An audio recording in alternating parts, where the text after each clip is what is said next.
ಒಂದು ಚಿಕ್ಕ ಹಳ್ಳಿಯಲ್ಲಿ ಚಿನ್ನ ಮತ್ತು ಅವನ ಸ್ನೇಹಿತರು ಒಂದು ದೊಡ್ಡ ಸಮಸ್ಯೆಯನ್ನು ಎದುರಿಸುತ್ತಿದ್ದರು. ಅವರ ಶಾಲೆಯ ಆಟದ ಮೈದಾನದಲ್ಲಿ ಒಂದು ದೊಡ್ಡ ಬಂಡೆ ಇತ್ತು. ಅದು ಅವರ ಆಟಕ್ಕೆ ಅಡ್ಡಿಯಾಗುತ್ತಿತ್ತು.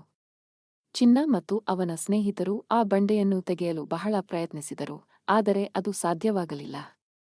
ಒಂದು ದಿನ ಊರಿನ ಹಿರಿಯರು ಮಕ್ಕಳಿಗೆ ಒಂದು ಕಥೆಯನ್ನು ಹೇಳಿದರು. ಒಗ್ಗಟ್ಟಿನಿಂದ ಕೆಲಸ ಮಾಡಿದರೆ ಏನು ಬೇಕಾದರೂ ಸಾಧಿಸಬಹುದು ಎಂದು ಆ ಕಥೆಯ ಸಾರಾಂಶವಾಗಿತ್ತು. ಆ ಕಥೆಯನ್ನು ಕೇಳಿದ ಚಿನ್ನ ಮತ್ತು ಅವನ ಸ್ನೇಹಿತರು ಒಗ್ಗಟ್ಟಿನಿಂದ ಕೆಲಸ ಮಾಡಲು ನಿರ್ಧರಿಸಿದರು.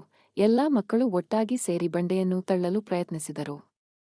ಮೊದಲು ಅವರಿಗೆ ಸಾಧ್ಯವಾಗಲಿಲ್ಲ, ಆದರೆ ಅವರು ಬಿಟ್ಟುಕೊಡಲಿಲ್ಲ. ಅವರು ಇನ್ನಷ್ಟು ಶಕ್ತಿಯಿಂದ ಪ್ರಯತ್ನಿಸಿದರು. ಕೊನೆಗೆ ಬಂಡೆ ನಿಧಾನವಾಗಿ ಚಲಿಸಲು ಪ್ರಾರಂಭಿಸಿತು. ಮಕ್ಕಳು ಸಂತೋಷದಿಂದ ಕುಣಿದಾಡಿದರು. ಅವರು ಬಂಡೆಯನ್ನು ಮೈದಾನದಿಂದ ಹೊರಗೆ ತಳ್ಳಿದರು.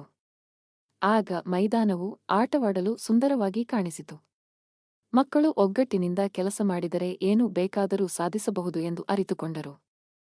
ಆ ದಿನದಿಂದ ಚಿನ್ನ ಮತ್ತು ಅವನ ಸ್ನೇಹಿತರು ಯಾವಾಗಲೂ ಒಗ್ಗಟ್ಟಿನಿಂದ ಕೆಲಸ ಮಾಡುತ್ತಿದ್ದರು. ಅವರು ಶಾಲೆಯ ಎಲ್ಲಾ ಕೆಲಸಗಳನ್ನು ಒಟ್ಟಾಗಿ ಮಾಡುತ್ತಿದ್ದರು. ಅವರು ತಮ್ಮ ಸ್ನೇಹಿತರಿಗೆ ಸಹಾಯ ಮಾಡುತ್ತಿದ್ದರು. ಅವರು ಊರಿನ ಎಲ್ಲಾ ಕೆಲಸಗಳನ್ನು ಒಟ್ಟಾಗಿ ಮಾಡುತ್ತಿದ್ದರು. ಒಂದು ದಿನ ಊರಿನಲ್ಲಿ ಒಂದು ದೊಡ್ಡ ಮಳೆ ಬಂತು. ಊರಿನ ಎಲ್ಲಾ ಮನೆಗಳು ನೀರಿನಿಂದ ತುಂಬಿದ್ದವು. ಚಿನ್ನ ಮತ್ತು ಅವನ ಸ್ನೇಹಿತರು ಊರಿನ ಜನರಿಗೆ ಸಹಾಯ ಮಾಡಲು ಮುಂದಾದರು. ಅವರು ಎಲ್ಲಾ ಜನರನ್ನು ಸುರಕ್ಷಿತ ಸ್ಥಳಕ್ಕೆ ಕರೆದುಕೊಂಡು ಹೋದರು. ಅವರು ಅವರಿಗೆ ಆಹಾರ ಮತ್ತು ನೀರನ್ನು ನೀಡಿದರು.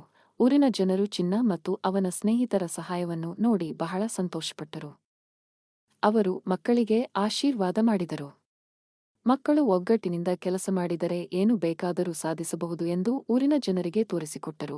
ಈ ಕಥೆಯಿಂದ ನಾವು ಕಲಿಯುವ ನೀತಿ: ಒಗ್ಗಟ್ಟಿನಲ್ಲಿ ಬಲವಿದೆ. ಒಟ್ಟಾಗಿ ಕೆಲಸ ಮಾಡಿದರೆ ಏನು ಬೇಕಾದರೂ ಸಾಧಿಸಬಹುದು. ಸಹಾಯ ಮಾಡುವುದು ಒಂದು ಒಳ್ಳೆಯ ಗುಣ. ನಮ್ಮ ಸ್ನೇಹಿತರಿಗೆ ಮತ್ತು ಊರಿನ ಜನರಿಗೆ ಸಹಾಯ ಮಾಡಬೇಕು.